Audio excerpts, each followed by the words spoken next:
lingkup di rumah sakit, yaitu salah satunya adalah terkait pengelolaan bahan berbahaya dan beracun yang kita lebih kenal dengan singkatan B3.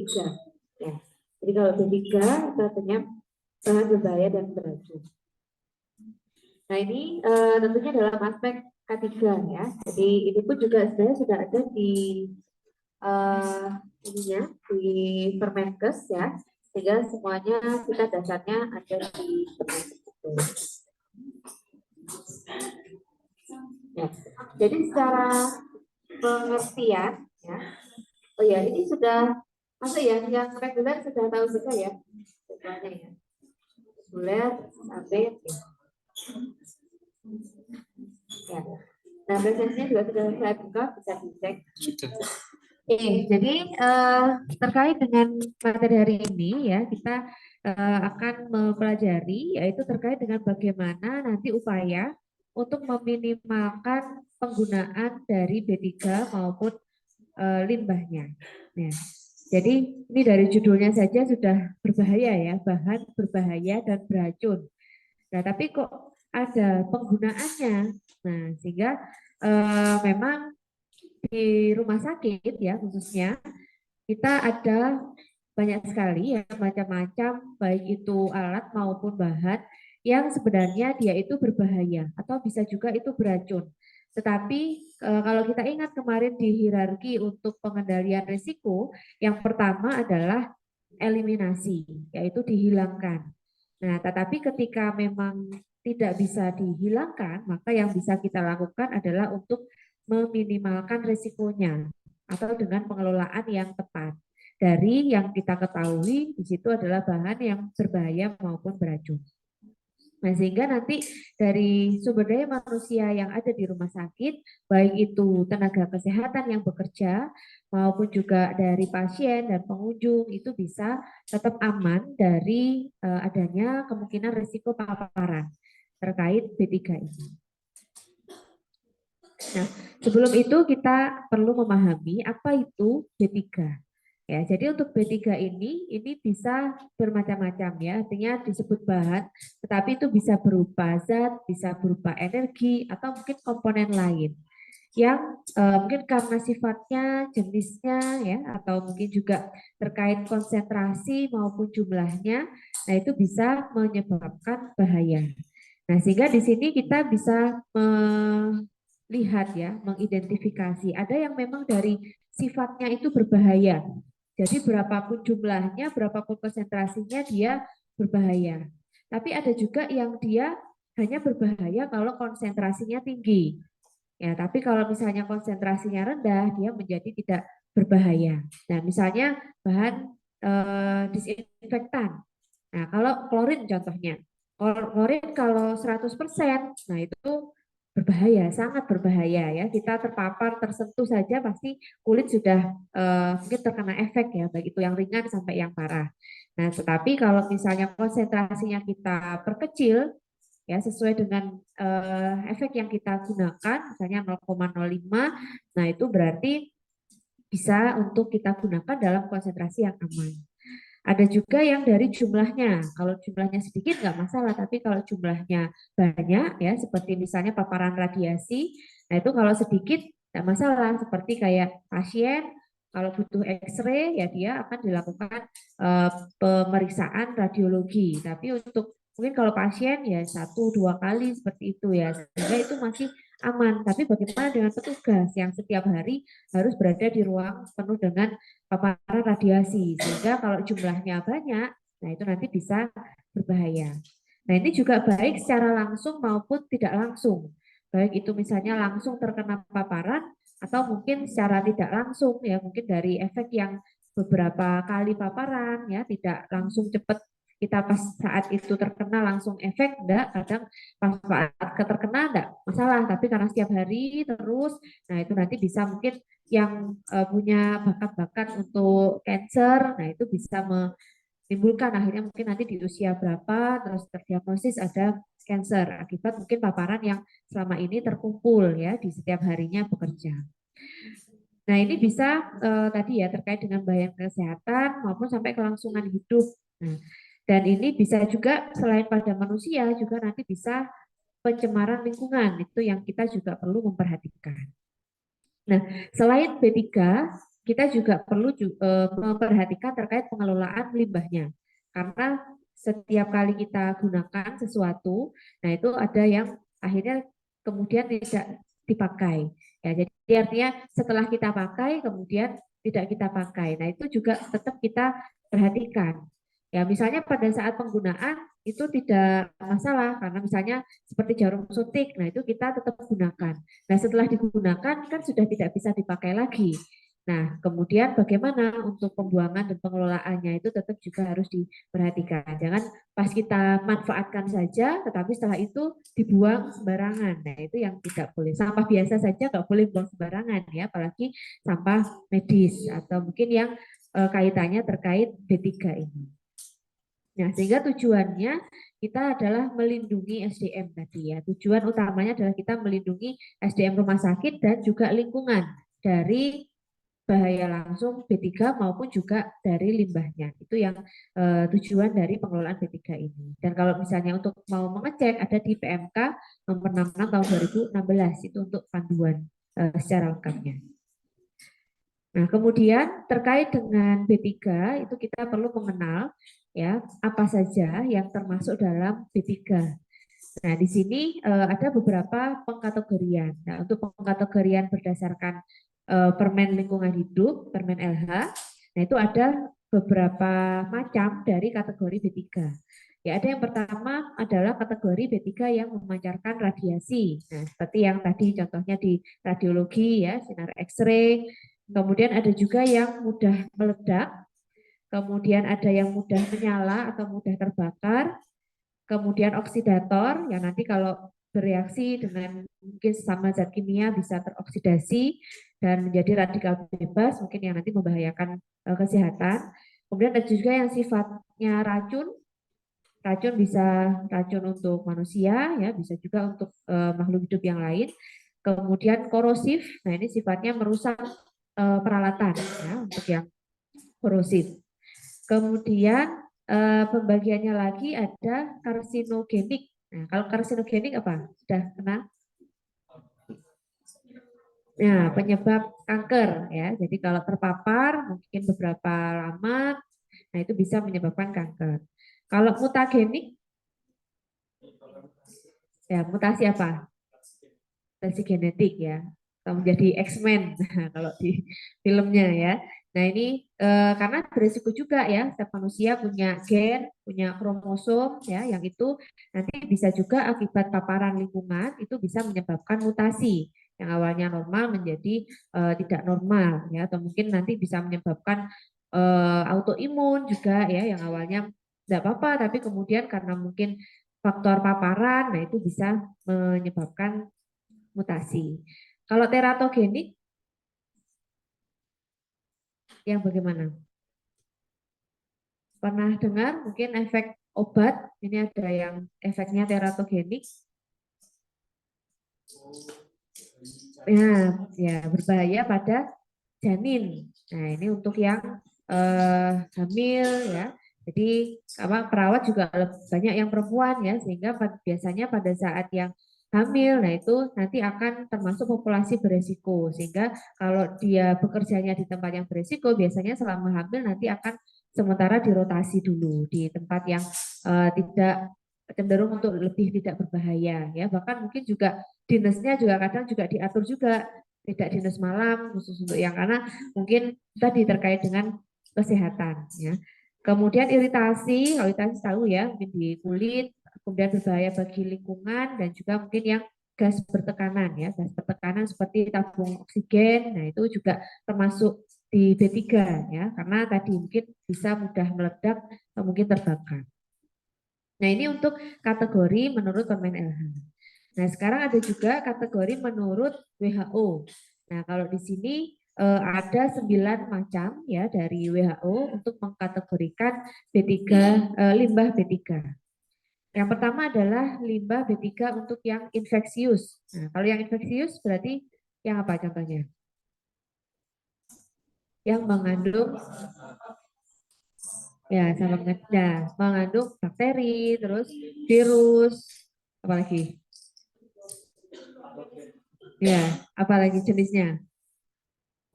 Nah, jamur ya, atau mungkin spora ya. Jadi yang sifatnya infeksius yang nanti kalau terpapar bisa berisiko menginfeksi ya mikroorganisme penyebab penyakit bagi manusia. Kemudian yang kedua adalah benda tajam. Nah, ini benda tajam juga termasuk limbah tadi ya, kayak injeksi ya, sepet, kemudian surgical bladder ya, atau yang lain ya yang sifatnya benda tajam. Kemudian ada yang jenis patologi anatomi, yang mana? Ya, eh, betul ya, biopsi, ya, ya. Jadi yang setelah itu kan setelah kita kirimkan ke PA sudah dapat hasilnya. Nah, kemudian sisanya ini kan tidak mungkin disimpan di lab terus ya, sehingga akan dibuang. Nah, dibuangnya itu juga perlu untuk dikelola. Kemudian bahan kimia ya, kalau bahan kimia semua bahan kimia. Kemudian logam berat, raksa ya, betul sekali ya, raksa merkuri ya. Jadi meskipun penampilannya tidak berat ya, tapi dia termasuk jenis logam berat. Ya, bahayanya apa? Raksa. Ya, bisa menyebabkan keracunan, bisa iritatif ya.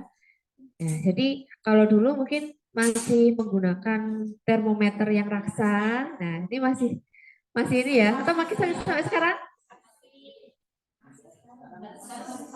masih pakai juga ya. Oke. Ya, karena memang mungkin lebih lebih akurat kah ya. Ya, mungkin kalau yang digital kadang masalah baterai ya, kadang juga kalau nggak dikalibrasi juga hasilnya mungkin tidak sesuai ya, sehingga memang perlu untuk maintenance. Tapi kalau yang raksa juga kita pertimbangkan bahayanya juga. Ya, jadi kan kalau misalnya mau memeriksa harus di titik nolkan dulu. Nah, gimana caranya? Ya, bahasa Jawanya dikipat-kipat nih ya. Nah, ini kalau nggak pegangnya nggak pas, terlempar. Nah, ini bisa dua ini ya, benda tajam sama yang logam berat untuk raksanya. Ya, yang termometernya risiko benda tajam, yang ininya untuk raksanya. Pernah coba ini setelah megang-megang raksa pernah? Yang pecah berat dibuat mainan malah dia. Karena dia nggak bulat ya, karena nggak menyerap ke permukaan ini benda ya, sehingga dia bisa gelinding-gelinding gitu, seperti itu. Kemudian buat mainan kadang ya. Nah itu sebenarnya juga boleh nggak mainan itu? Ya asalkan kalau buat mainan ya sebenarnya nggak boleh ya. Atau asalkan setelah menyentuh segera kita harus cuci tangan ya dengan tidak menyentuh benda-benda yang lain. Karena dia juga nanti menyebabkan reaksi kimia ya dengan jenis logam yang lain. Contohnya emas. Ya dia juga bisa bereaksi dengan emas. Nah itu pernah suatu saat ini ya mahasiswa yang apa reguler ya, mungkin kalau yang SAP sudah pengalaman ya. Nah ini yang reguler-reguler ini yang semester awal biasanya TTV itu semester awal ya, kemudian pecah buat mainan. Nah setelah mainan mungkin telinganya gatal gimana ya, akhirnya nyentuh-nyentuh telinganya, terus kena giwangnya. Nah terus apa namanya ini? Apa? Anting-anting, anting-anting. Ya anting-anting. Nah terus beberapa saat panas ini telinganya. Ya karena dia bereaksi dengan emas. Nah kemudian untuk bisa segera langsung dilepas emasnya. Terus emasnya langsung jadi ini seperti abu, hancur seperti itu. Karena kalau emas kan kecil ya, kalau apa anting-anting kan kecil ya, jadi itu bisa ini. Tapi ada juga kejadian cincin, pegang cincin. Nah cincin itu karena mungkin kalau cincin lebih tebal ya, jadi nggak apa hancur, tapi langsung berubah menjadi warnanya menjadi abu-abu. Nah itu yang bereaksi bagian permukaannya. Jadi itu sudah terkikis yang di permukaannya langsung berubah jadi keabu-abuan. Nah tapi ketika dicuci akhirnya lapisan yang luarnya sudah hilang, yang dalamnya masih. Ya. Atau mau dicoba? Ini percobaan yang mahal ya. Oh sudah pernah pengalaman. Oh ibu gimana? Cincin ya. Oh, ibu habis mainan rasa juga? Habis menyentuh rasa. Oh, termometer pecah, terus mungkin membersihkan ya, terus tersentuh rasanya, terus megang cincin. Warnanya jadi gimana, Bu? Abu-abu ya. Oke ya, jadi seperti itu. Nah, makanya hati-hati ya. Kadang karena kalau kita kadang ketidaktahuan ya itu yang akhirnya menyebabkan seperti itu ya. Tapi setelah tahu ya, akhirnya kita coba hindari.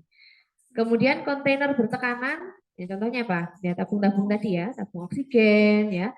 Nah, sehingga penyimpanannya pun juga perlu untuk yang tepat ya, meskipun mungkin tabung oksigen sudah habis, nah itu juga tetap kita perhatikan. Kemudian farmasi, obat-obatan yang sudah kadaluarsa, nah itu juga perlu untuk penanganan ya, bisa dikembalikan ke farmasi ya, tidak dibuang sembarangan. Kemudian genotoksik, sitotoksik ya. Jadi yang untuk obat-obat kemoterapi ya, sitotoksik itu pembuangannya pun juga khusus sama yang limbah-limbah radioaktif ya. Ini jadi jenisnya ada 9 jenis limbah B3 menurut kalau yang tadi jenis B3, kalau yang ini jenis limbah B3 menurut WHO. Nah, di sini rumah sakit harus mengidentifikasi semuanya yang ada di rumah sakit apa saja, kemudian dikendalikan, dikelola cara pemusnahannya atau pembuangannya seperti apa. Nah, ini contoh-contohnya nanti bisa dibaca lebih lanjut ya di slide. Tadi contoh-contoh mungkin yang kita sudah bahas tadi. Sini juga ada contoh-contohnya dari jenisnya tadi sama WHO ya, ada 9 jenis. Nah, kemudian faktor yang mempengaruhi timbulnya tingkat bahaya tadi, karena kalau misalnya bahan tadi itu diam saja, ya tidak terpapar, tidak menyebabkan paparan, ya itu juga tidak masalah ya. Tapi kalau limbah tadi perlu untuk kita buang pengelolaannya. Nah, sehingga pada saat mungkin menggunakan atau mungkin saat membuang, nah itu kan ada interaksi ya dengan SDM. Sehingga di situ mungkin kita perlu memperhatikan apa saja cara-cara kemungkinan resiko tadi bisa menyebabkan paparan pada kita. Yang pertama cara masuknya, ya cara B3 masuk dalam tubuh ada sesuai dengan jenisnya, mungkin masuk melalui saluran pernafasan. Ya karena kita kan terus bernafas ya, meskipun kita sedang mengelola B3, mungkin saya nggak nafas dulu 1 jam karena harus menangani B3. Nah jadi sehingga kita perlu untuk ini tadi ya APD, kemudian yang lainnya untuk nanti melindungi saluran pernapasan. Ada saluran pencernaan ya, mungkin kalau kemarin kita sudah ingat kalau terciprat di mulut apa yang dilakukan? Ya, segera kumur-kumur ya, beberapa kali untuk menghilangkan paparan sesegera mungkin. Kemudian atau mungkin penyerapan melalui kulit ya. Saya kemarin yang terciprat di tangan kulit apa yang dilakukan?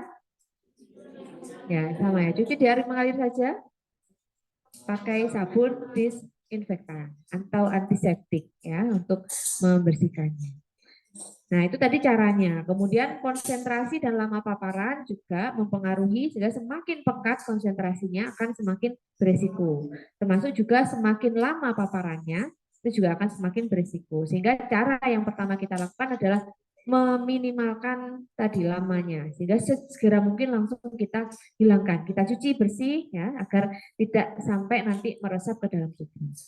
Kemudian efek kombinasi bahan kimia ya semakin banyak kombinasinya karena kita tidak tahu ada reaksi juga. Mungkin kalau satu jenis, nah tapi kalau ada 2 jenis kemudian dia bereaksi, nah itu semakin berisiko juga. Dan yang terakhir karena kerentanan calon korban paparan ya artinya kita ya maksudnya yang menerima paparan tadi juga ada kerentanannya. Jadi kalau misalnya pas kondisinya fit, nah ada masalah. Tapi kalau pas kondisinya nggak fit, nah itu bisa mempercepat ini bahayanya. Kemudian rumah sakit harus mempunyai regulasi ya, harus ada regulasi yang ditetapkan untuk nanti bisa mengatur mulai dari yang pertama inventarisasi. Ya, karena untuk kita bisa mencegah resiko, kita harus tahu apa saja resikonya. Sehingga didaftar semuanya. Jadi setiap kali kita pengadaan itu selalu untuk didata. Apa jenisnya, berapa jumlahnya, disimpan di mana, siapa PJ-nya, itu harus didaftar semuanya. Sehingga nanti pun juga akan ada diketahui sehingga penggunaannya berapa, sisa berapa, nah itu akan diketahui. Kemudian penanganan, penyimpanan, dan penggunaan itu juga harus ada panduannya, karena tadi sesuai dengan jenis-jenisnya akan berbeda-beda cara untuk penanganannya. Terus penggunaan APD selalu ya, kemudian pemberian label, ini juga penting. Setelah tadi diidentifikasi, diberi label. Ini termasuk jenis limbah yang apa, sehingga nanti kewaspadaannya bisa ditingkatkan. Kemudian kalau terjadi insiden, dilakukan pelaporan. Selalu lapor, kemudian diinvestigasi, diselidiki ya apa yang terjadi, bagaimana kronologinya, kemudian didokumentasikan. Dan terkait pengadaan, pembelian, pemasok, nah ini harus melampirkan yang namanya MSDS ya. Itu adalah istilahnya ininya ya, lembar informasi terkait dengan bahan tadi. Nah, diisinya itu bisa tadi dari jenisnya, kemudian dia akan berbahaya atau titik didihnya berapa, kemudian nanti penanganan pengelolaannya bagaimana. Nah, itu harus dilampiri MSDS tadi setiap kita melakukan pengadaan. Karena tadi kita bisa lebih mudah mengidentifikasi dari situ. Kalau misalnya dari supplier kok tidak ada MSDS-nya, misalnya tertinggal, ya jangan diterima. Tunggu itu ada MSDS-nya baru kita terima, karena MSDS-nya tadi langsung kita masukkan ke inventaris untuk mengidentifikasi jenis dan kategori B3. Nah itu. Nah, selanjutnya adalah jenis-jenis kegiatan yang dilakukan di rumah sakit terkait dengan pengelolaan B3. Yang pertama adalah melakukan identifikasi dan inventarisasi. Tadi ya, yang pertama dilakukan, jadi mencakup mengidentifikasi instalasi ya yang ditangani, kemudian penataan juga, bagaimana nanti bisa ditata secara rapi, teratur, bukan hanya kerapiannya ya, tetapi juga semakin tadi teratur, nanti kita pengelolaannya pun juga akan lebih mudah. Dan juga terkait dengan pelabelan, kode, nah itu bisa lebih tertib. Nah, itu nanti ikut untuk mempermudah identifikasi. Kemudian pengawasan pelaksanaan inventarisasi dari penyimpanan, penanganan maupun penggunaan itu harus ada yang mengawasi juga ya agar memastikan bahwa pelaksanaan inventarisasi ini berjalan dengan tertib. Kemudian memastikan MSDS tadi, ya, jadi informasi terkait dengan bahan-bahan ya yang nanti dan juga penanganan yang aman itu seperti apa. Apakah nanti itu dikelola sendiri atau mungkin dikembalikan ke supplier ya. Seperti misalnya kalau di rumah tangga saja kita pesan tabung gas LPG. Nah, berarti tabungnya tadi kalau sudah habis bagaimana, apakah kita hancurkan sendiri ya atau kita kembalikan. Nah, jadi kalau misalnya memang tidak bisa kita hancurkan sendiri dan juga ini masih bisa digunakan kembali, nah itu berarti kita kembalikan ke supplier seperti itu. Bahkan mungkin kalau zaman dulu nggak tahu sekarang ya, botol kecap aja dulu dikembalikan ya. Iya nggak?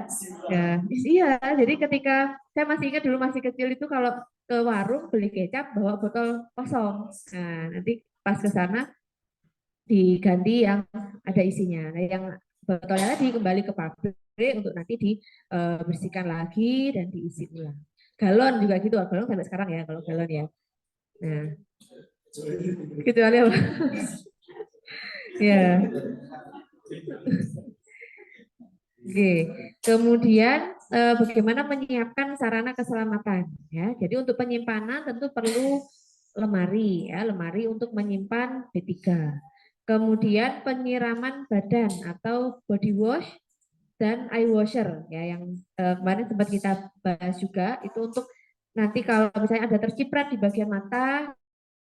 Nah, itu kalau dengan eye washer akan lebih lebih enak untuk efektif untuk penanganan lebih cepat. Tapi tentu akan diletakkan di tempat-tempat yang beresiko ya, tidak di semua ruangan. Kemudian APD dan rambu simbol serta spill kit. Kalau spill kit pernah dengar spill kit mungkin di rumah sakit tahu ya. Terus sudah pernah menggunakan juga praktekkan pada saat akreditasi biasanya. Simulasi penggunaan spill kit. Nah, kalau yang lainnya yang reguler sudah tahu spill kit? Belum ya. Nah, spill kit itu satu set ya alat untuk kalau kita menangani tumpahan. Ya, macam-macam kalau warnanya. Kalau penandanya yang warna kuning ya. Jadi kita ketika misalnya di rumah sakit kemudian ada tumpahan darah misalnya, nah itu gimana? Langsung dibersihkan dengan alat pel? Ya, mungkin ya sudah pernah praktek. Bagaimana Bu cerita pengalaman pakai sedikit?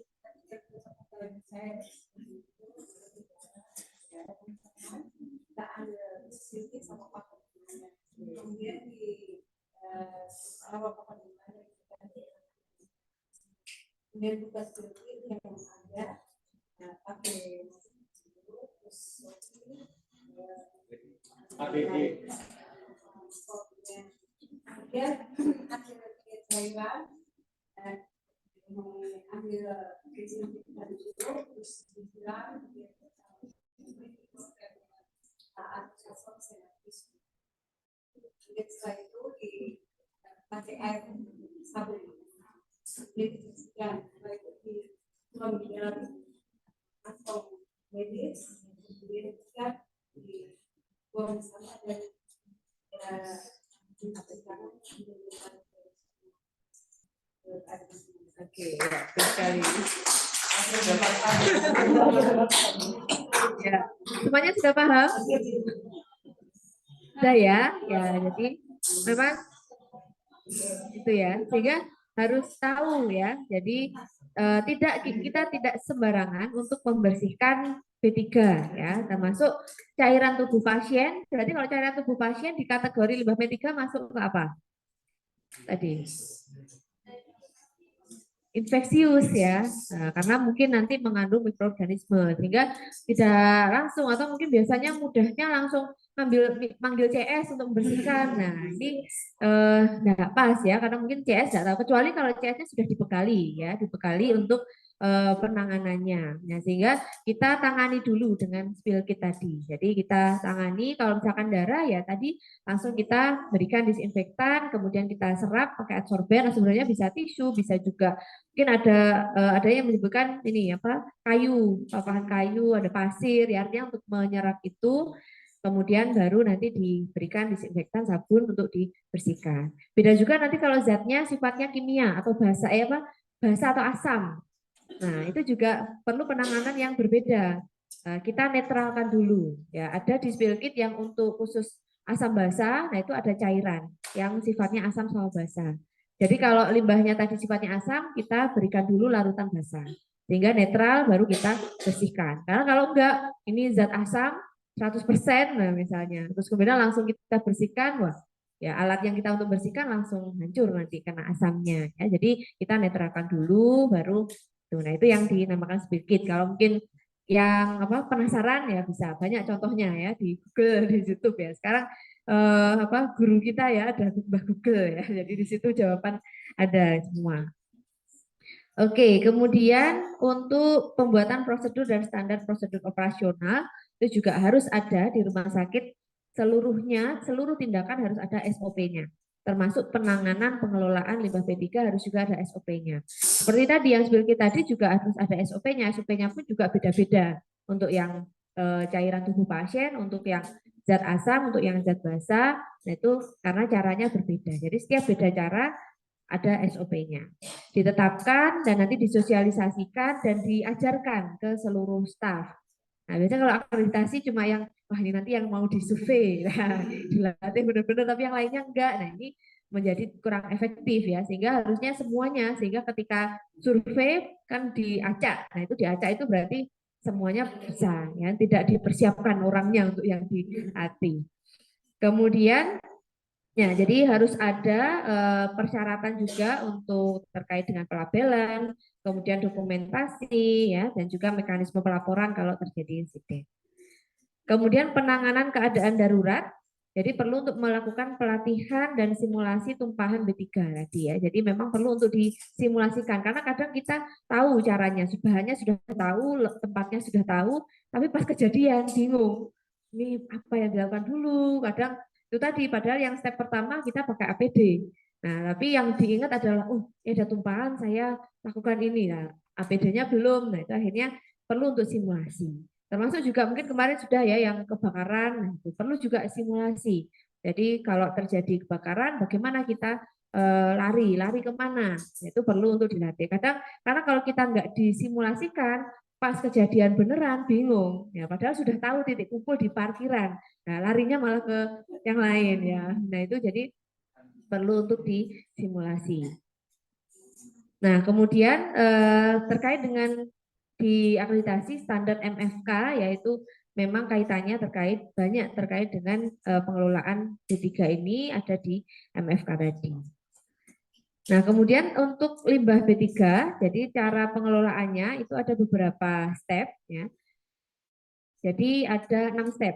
Dari yang pertama kita pengurangan dan pemilahan limbah, kemudian penyimpanan limbah, limbah kok disimpan? Nah, nanti ada penjelasannya ya.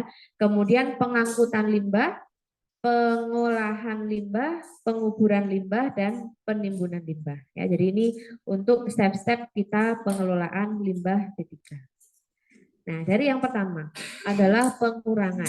Karena sesuai dengan hierarki tadi ya, yang pertama adalah eliminasi, jadi kita singkirkan, kita hilangkan sebisa mungkin. Tapi kalau nggak ada ya paling tidak kita bisa mengurangi jumlahnya. Jadi benar-benar diinventarisasi tadi. Jadi kebutuhannya berapa, butuhnya berapa ya belinya segitu. Jangan sampai nanti sisanya banyak. Nah itu akhirnya nanti limbahnya juga akan lebih banyak. Dan penggunaannya seefektif mungkin. Jadi bisa mengurangi bahan atau menggunakan kembali kalau misalnya memang bisa digunakan kembali. Kecuali kalau memang mengharuskan ini disposable, ya kita jangan menggunakan kembali ya. Misalkan, oh ini eman-eman ini jarum suntiknya saya sterilkan lagi saja. Waduh, kemudian kalau dulu itu masih ada mensterilkan sarung tangan. Nah, ya, nah ini kayaknya sudah kelihatan beda generasi ya. Kalau yang ya ini berarti sudah dulu ya. Kalau yang apa? Nah itu berarti yang sekarang. Ya, ya masih masih mengalami. Tapi nggak sampai sekarang kan nggak ya. Sekarang nggak ya. Nah, disposable. Dulu gitu. Saya masih ya. Nah, ya.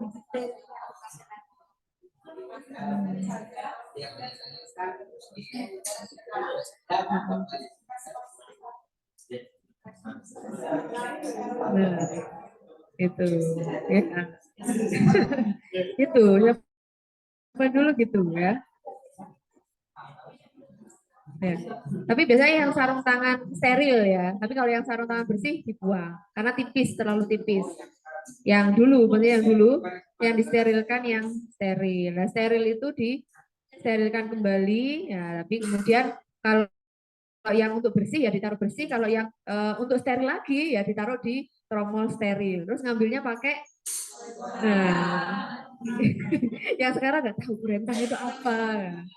Jadi ya gitu ya, tapi itu perkembangan ya, artinya berarti kita lebih lebih baik lagi ya sekarang perkembangan efeknya. Ya.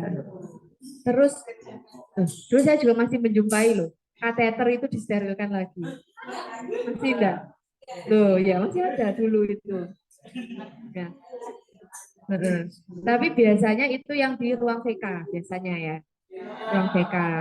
Karena ya, karena penggunaannya kan tidak terus ya, artinya untuk membantu mengosongkan bladder. Nah, itu setelah digunakan, disterilkan, terus digunakan lagi besoknya untuk yang pasien lain. Ya, seperti itu. Tapi ya itu memang untuk meminimalkan limbah ya. Dan tetapi tadi ya, kalau misalnya memang harusnya disposable, ya kita lakukan yang disposable. Sehingga sekarang yang di reuse itu seperti peralatan ya. Kalau alat steril masih ya, jadi kalau pinset, wah ini sekali pakai buang, waduh ya jangan ya, bangkrut nanti.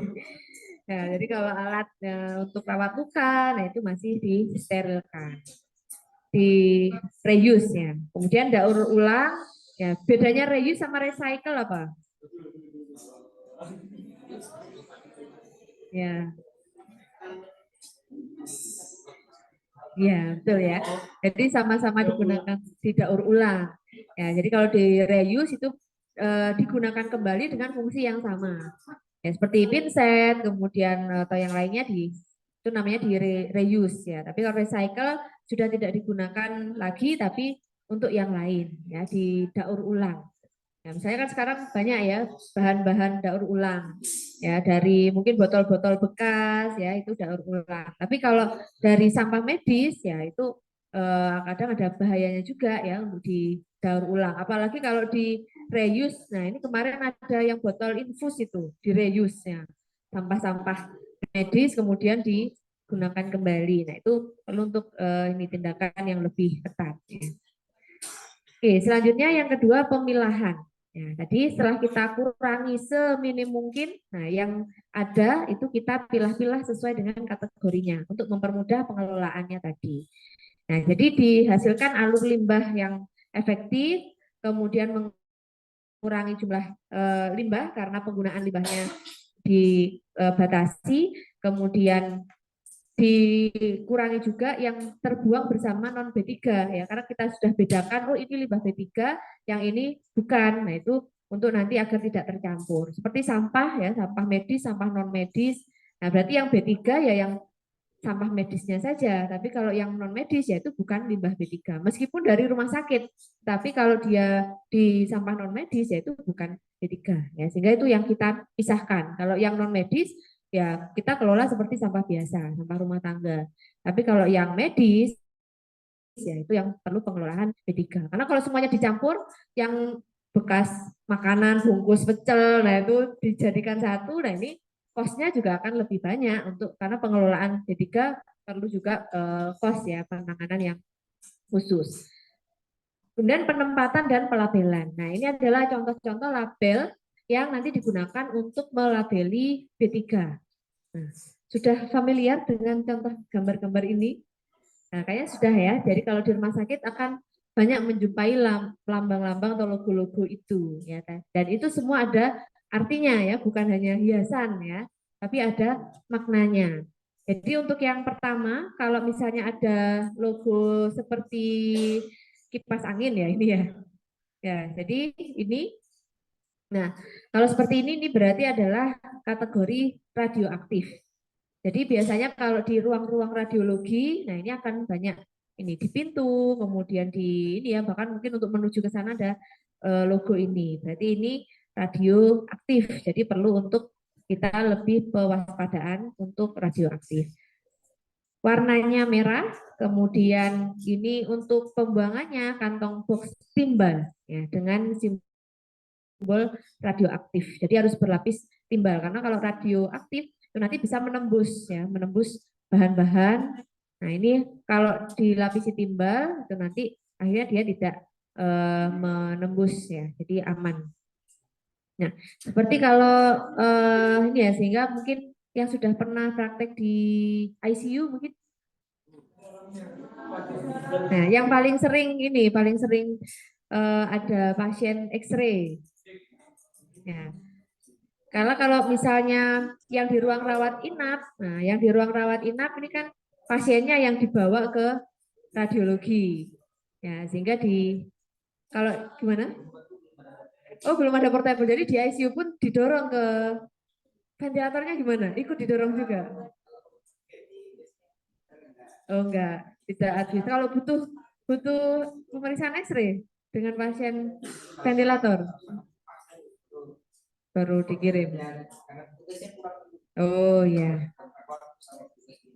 oke ya. Oh ininya ya, karena ya meskipun portable nggak seperti ini ya, nggak seperti itu, tetap tetap ya ke pasien, ke petugas juga ya, keluarga juga ya. Nah jadi itu tadi ya, karena ada juga yang tadi dikirim ke ini, ada juga yang portable tadi dibawa ke ruang perawatan atau di ICU biasanya yang tidak bisa pasiennya untuk mobile, nah itu sehingga di ICU dikirimkan yang portable tadi. Tapi mungkin pertimbangannya kalau pasien sama yang lain kan di ICU cuma sementara ya, jadi mungkin kena X-ray ya beberapa kali. Tapi kalau petugasnya ini yang di ICU, yaitu akan sangat beresiko untuk nanti bisa terkena paparan tadi. Sehingga biasanya apa?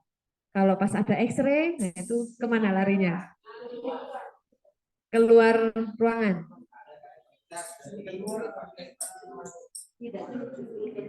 Baju rompi, rompi timbang. Tapi rompinya ada berapa? Masa sejumlah perawat ICU? Ya, yang mendampingi saja. Oke, ya. Nah, itu biasanya kalau yang di ICU tadi ya, jadi yang petugas petugas X-ray pasti pakai rompi ya. Ya yang misalnya ada rompi tambahan ya bisa.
Kalau yang limbahnya, kira-kira kenapa ini limbahnya kok ada penyimpanan limbah ini kenapa?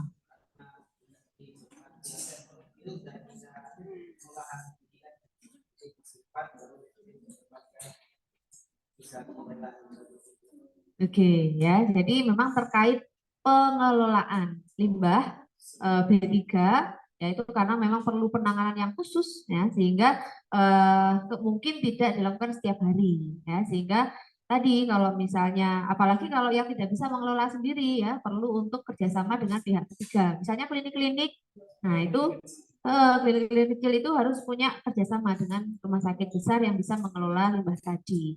Nah, sehingga dia disimpan dulu baru nanti akan dikirim secara kolektif ya dengan jumlah tertentu. Nanti ada ketentuannya juga berapa nanti yang dikirimkan. Karena kalau setiap hari ngirim, nah itu juga menghabiskan ini cost ya, sehingga disimpan tapi juga dengan penyimpanan yang sesuai.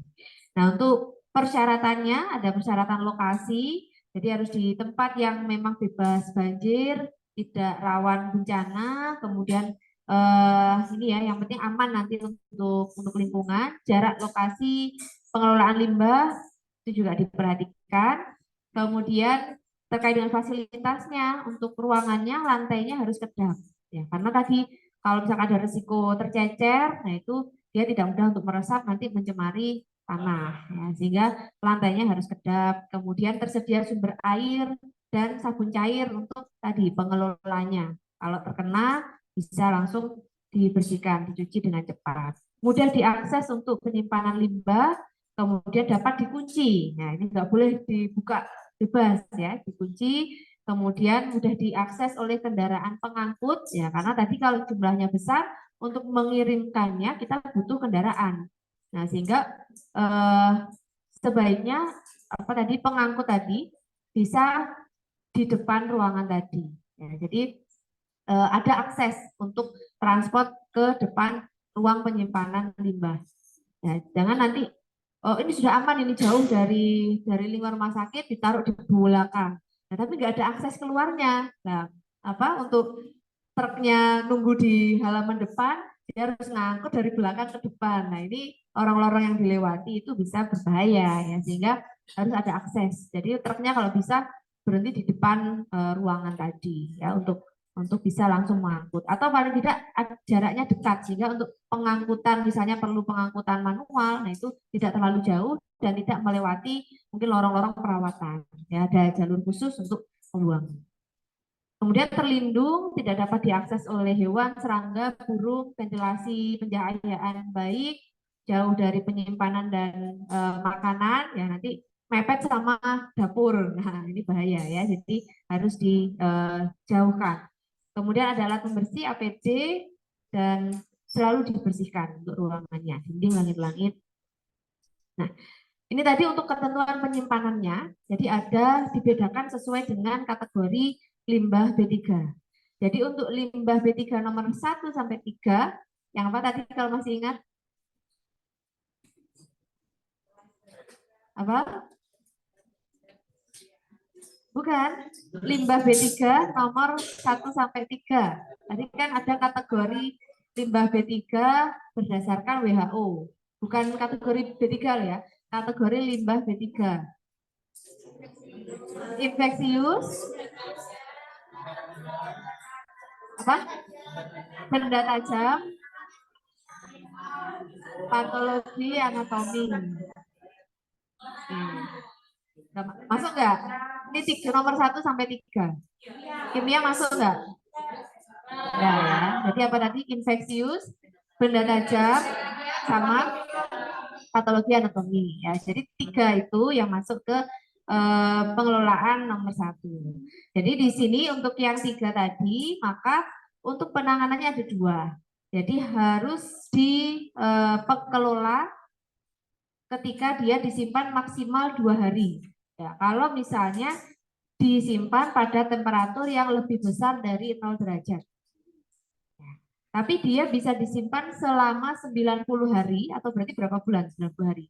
3 bulan ya, maksimalnya. Kalau misalnya disimpan pada temperatur yang lebih kecil dari 0 derajat. Berarti harus ada ruangan atau mungkin lemari pendingin ya, bukan kulkas dapur biasa ya, tapi ruangan khusus atau kulkas khusus ya untuk menyimpan B3 tadi, khususnya untuk yang nomor 1 sampai nomor 3. Kalau misalnya mau membuangnya lebih lama.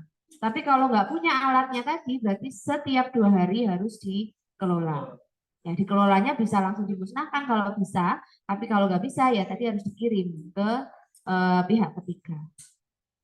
Kemudian kalau yang nomor 4 sampai 9 ya tadi, selain yang 3 tadi, maka bisa disimpan selama 90 hari dan ini tidak membutuhkan alat pendingin.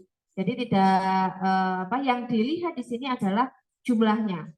Jadi kalau misalnya dihasilkan lebih besar 50 kg per hari atau lebih yang dihasilkan limbahnya, misalnya rumah sakit besar yang seharinya itu 50 kg lebih untuk limbah yang dihasilkan, maka dia 90 hari penyimpanannya. Tapi kalau kurang dari itu, maka bisa 180 hari atau berapa bulan? 6 bulan ya. Jadi terkait dengan ini, karena semakin banyak nanti ya akan lebih susah untuk pengangkutannya, sehingga dibatasi dari segi jumlahnya. Nah, ini contoh gambarnya ya. Jadi kalau yang ini tadi yang harus ada kuncinya, jadi kuncinya harus double. Ruangannya dikunci sama di dalam harus ada juga kerangkengnya untuk mengunci. Jadi taruh di dalamnya. Yang ini adalah contoh ruang pendingin. Ya, jadi ini bisa disetting untuk nanti suhunya kurang dari 0 derajat. Sehingga kalau punya ruang seperti ini, nanti limbah-limbah tadi yang 1 sampai 3, tadi ya infeksius, benda tajam, sama patologi anatomi, itu dimasukkan ke sini bisa tahan sampai 90 hari. Baru diangkut. Oke, tahu ya bedanya ya? Nah, selanjutnya untuk prinsip dasar penanganan atau handling limbah medis. Nah, ini misalnya di ruang perawatan kita kan akan membuang ke sampah medis. Nah, sampah medis itu pun juga ada jenisnya, sampah medis yang biasa atau yang sampah benda tajam. Nah, itu penanganannya juga berbeda, tempatnya juga berbeda. Nah, untuk membuangnya diletakkan dalam wadah sesuai kategori limbah tadi, apakah benda tajam atau bukan. Kemudian volumenya paling banyak adalah 3/4 dari kapasitas boxnya. Jadi jangan sampai penuh, apalagi sampai tumpah-tumpah ya. Jadi kalau dilihat sudah 2/3, ya sudah langsung ganti. Nah, dan tanpa penekanan. Ya, beda kalau mungkin di rumah ini, aduh biar padat diinjek-injek sampai padat ya. Tapi kalau sama medis nggak boleh ya. Jadi tanpa penekanan 2/3 itu sudah harus diganti. Oke, jadi ini yang lain dan nggak boleh yang bocor, robek dan seterusnya. Kemudian ini jenis untuk pembuangannya ya, mungkin sudah familiar kalau yang bekerja di fasilitas kesehatan ya, ini untuk tempat sampah medis, ini untuk yang tajam. Yang tajam ini ada juga yang bentuknya kertas karton seperti ini ya, tapi sebenarnya kurang safety ya. Jadi pakai yang kontainer, Tapi biasanya masalah efisiensi ya, karena harganya lebih murah. Sehingga mungkin yang bisa melihat ya dari K3-nya dilihat apakah memang bahayanya sejauh mana.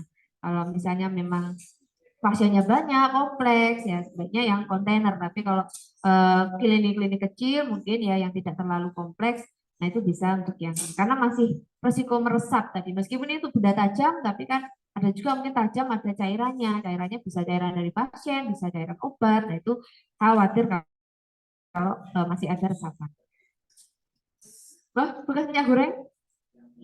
Oh, yang jerigen. Biasanya gitu. Oke, ya. Seperti hari. Oh, ya itu kreativitas perawat ya. Untuk efisiensi. Nah, oke.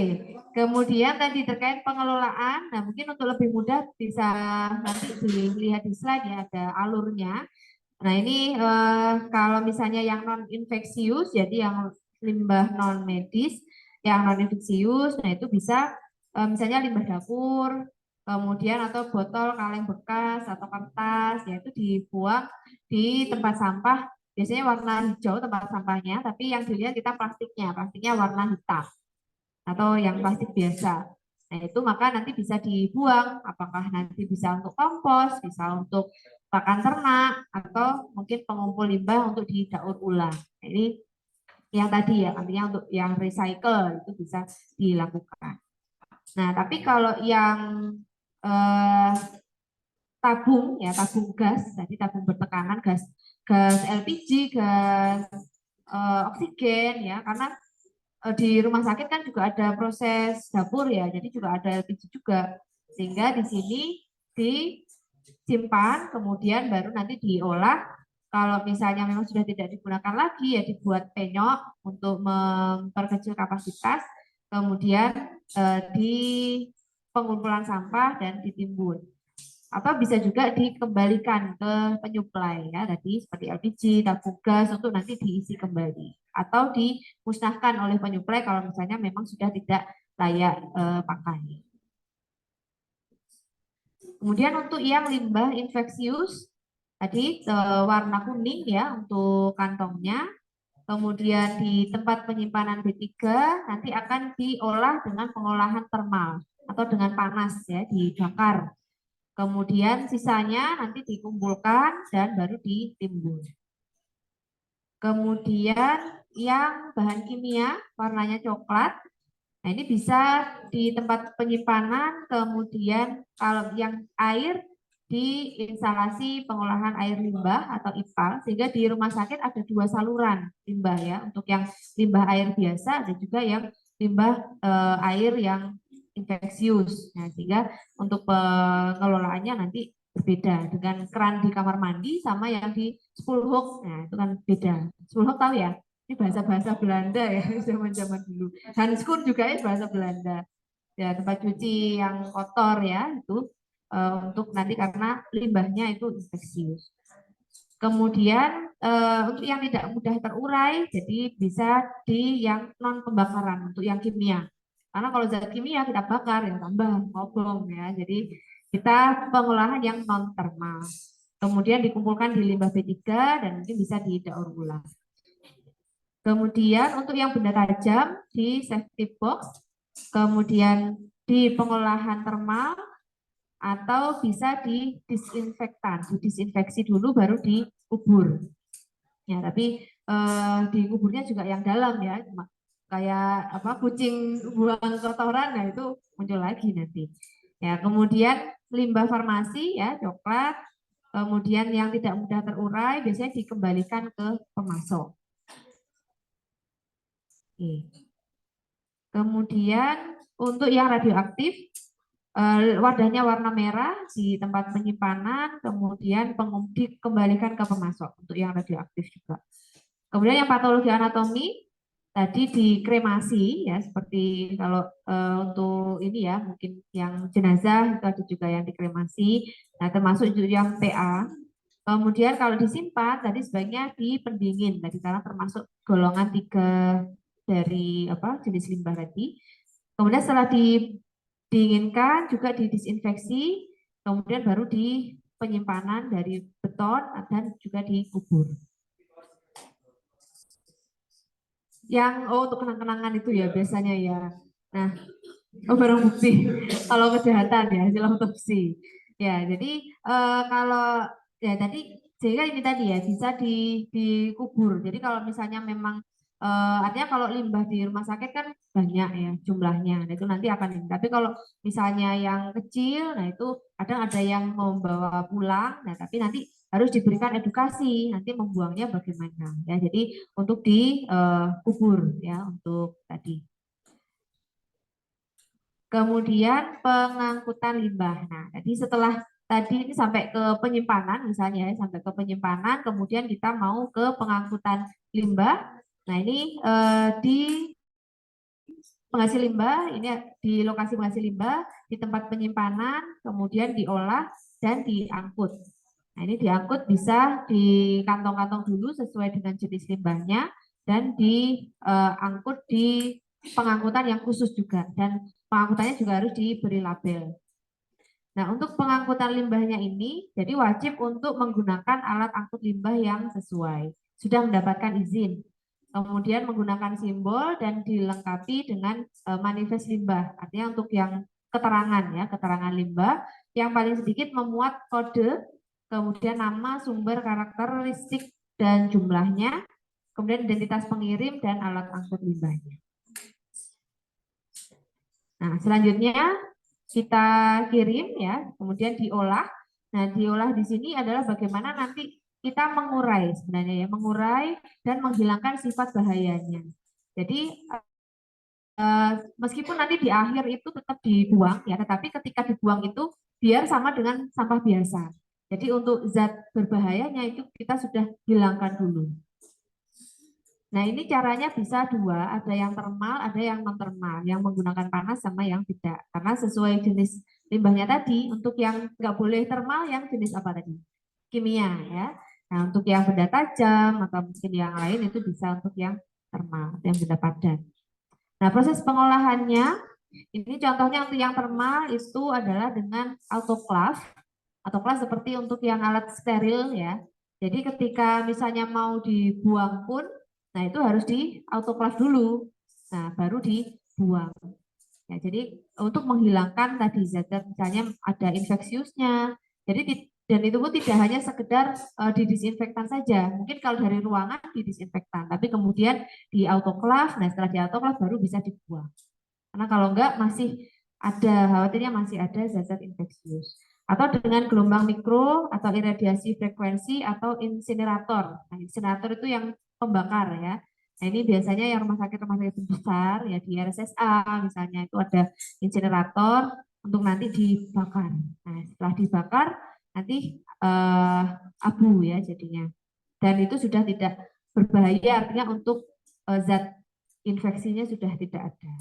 Tapi untuk abunya, nah itu yang masih mungkin mencemari lingkungan. Tapi mencemari lingkungan ya seperti abu biasa, bukan yang berbahaya. Tapi juga nanti ada penanganannya.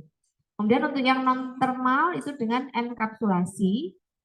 Jadi sebelum ditimbun itu dipadatkan dulu atau diinsertisasi, ya itu juga sama dipadatkan agar nanti tidak terurai ya, tidak terlepas ke lingkungan. Atau didisinfeksi dulu secara kimia. Nah, untuk yang proses termal ini macam-macam tadi ya. Jadi ada yang namanya pirolisis. Jadi di sini beberapa jenis ya untuk bagaimana proses termal atau menggunakan panas ini menghancurkan mikroorganisme yang ada di limbah B3. Ya, hasil pengolahannya tadi bisa berupa butiran ya atau yang abu tadi atau logam yang memang sudah tidak mengandung mikroorganisme dan itu nanti bisa didaur ulang atau dimanfaatkan untuk yang lain. Untuk yang sisa abu, nah ini harus ditimbun, tidak disebar ya. Kalau disebar ya kembali ke ini. Tapi sebenarnya abunya sudah tidak berbahaya ya, cuman agar nanti tidak mencemari udara sehingga perlu untuk ditimbun di fasilitas penimbunan saniter atau istilahnya sanitary landfill.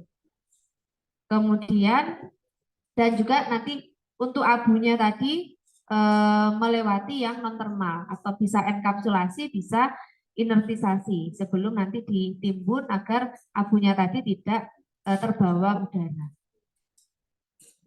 Nah, pengolahan limbah juga ada yang basah, ada juga yang kering. Nah, untuk yang metodenya bisa pakai autoklaf atau gelombang mikro. Gelombang mikro ya seperti kalau kita tahu microwave itu ya. Nah, tapi bukan microwave untuk makanan ya, tapi artinya memanfaatkan gelombang mikro untuk panas. Itu. Pakai UV untuk ini ya, disinfektan biasanya, disinfektan ruangan ya, untuk itu juga bisa untuk menghilangkan mikroorganisme. Kemudian disinfektan kimia, ya, jadi biasanya dengan klorin ya atau natrium hipoklorat 3-6% atau biasanya kita pakai 5%, 5% atau berapa 0,05 konsentrasinya. Jadi misalnya 5 cc itu kita encerkan menjadi 100 cc. Nah, itu untuk klorin yang kita bisa lakukan untuk membersihkan peralatan-peralatan medis yang setelah dipakai. Biasanya sebelum ke sterilisasi kita lakukan dulu yang kimia dulu ya. Kita rendam dulu dengan klorin baru ke autoklaf. Nah, kalau ini jenis-jenis ini ya, jenis-jenis mikrobial ada perbedaannya tingkat 1, 2, 3, 4. Untuk inaktivasi bakteri, tadi ada vegetatif, bakteri, jamur ya, kemudian virus. Nah, ini ada jenis disinfeksinya tingkat 1 sampai tingkat 4 tergantung dari seberapa besar ya bakteri tadi. Apakah 1,10 pangkat 10 pangkat 6 atau lebih besar itu untuk yang tingkat 1 sampai untuk yang tingkat 4. Kemudian untuk pengolahan secara biologis juga bisa. Jadi dengan mengatur temperatur, pH atau jumlah organisme, kelembapan sama mungkin variabel lainnya. Jadi misalnya ini bakteri asam, itu bisa dengan diberikan basa untuk mematikan secara biologis. Dan teknologi radiasi, kemudian yang enkapsulasi itu dibuat kapsul, penjelasannya ada di setelah ini ya. Ini contohnya untuk enkapsulasi. Jadi untuk limbahnya tadi, limbah bekas, biasanya bekas insinerator tadi yang berupa abu itu juga kita lakukan enkapsulasi, dimasukkan ke dalam wadah Ya, kalau zaman dulu namanya tong ya ini ya. Ya, jadi dimasukkan ke sini dengan kapasitas 2/3 juga. Jadi 2/3 itu dimasukkan di situ, kemudian ditambahkan material imobilisasi sampai penuh. Nah, untuk material imobilisasi ini bisa berupa pasir atau semen, ya, artinya biar padat dia di dalam wadah tadi. Ya, ini ya, drum logam atau istilah kerennya high density polyethylene. Itu bahasa kerennya tong ya. Nah, ini.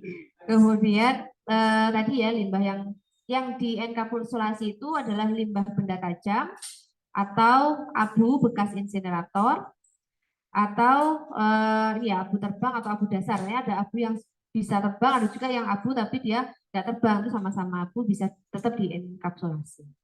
Dan fasilitas penimbunannya nanti ditimbun, bisa di saniter, di trotoar atau di penimbunan akhir. Karena sebenarnya sudah tidak berbahaya, hanya agar tidak mencemari udara.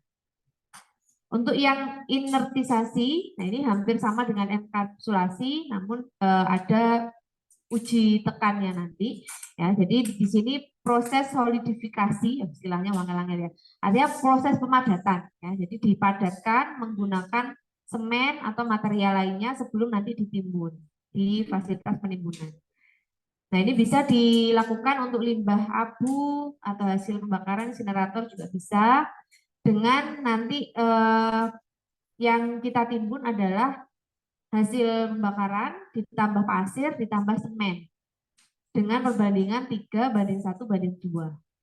Nah, ini untuk inertisasi. Kalau inertisasi ini biasanya wadahnya berupa seperti kubus ya, kotak seperti itu dengan ukuran 40 cm kali 40 cm.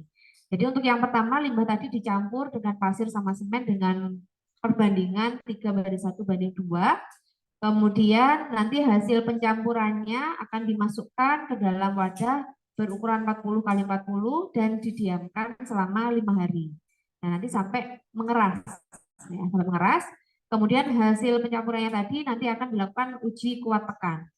Apakah benar-benar sudah keras, sudah kuat ataukah belum. Kemudian kalau sudah, nanti selanjutnya bisa langsung ditimbun. Nah, nanti akan ditimbun di dalam penimbunan. Ya. Oke, baik. Jadi itu untuk hari ini terkait dengan B3 dan juga limbahnya, terkait pengelolaan agar bisa meminimalkan resiko yang nantinya berbahaya bagi sumber daya manusia. Sampai sini mungkin ada yang mau ditanyakan?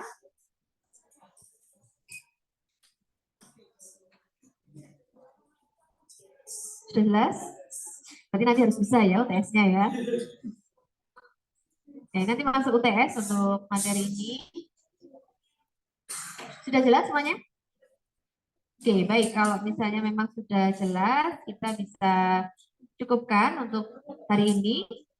Dan masih kita ada satu pertemuan lagi ya, satu atau dua ya.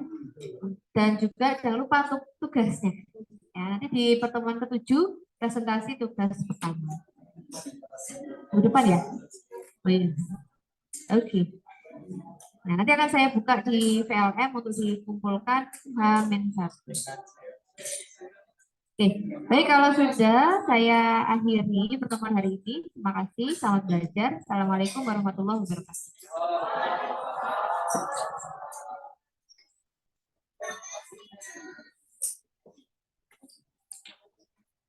Terima kasih.